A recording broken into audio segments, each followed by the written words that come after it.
döktü elim osurdu gülü.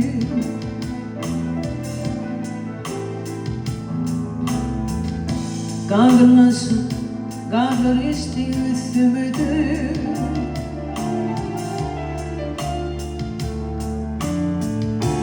Yine basmasa güllü. Çıkabilmen yanlarımızdan.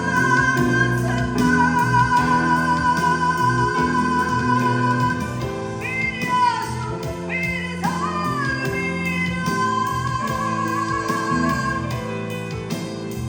Elim uzun, yastığım yanıydı.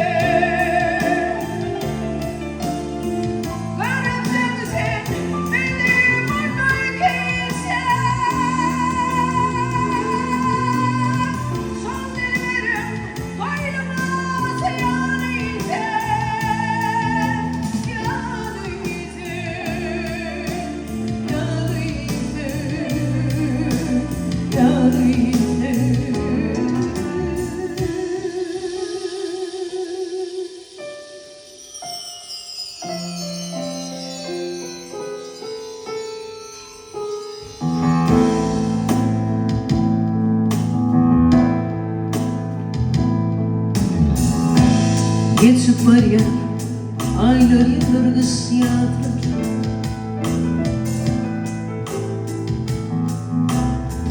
Yine bahar tepeli yer çakbalasın.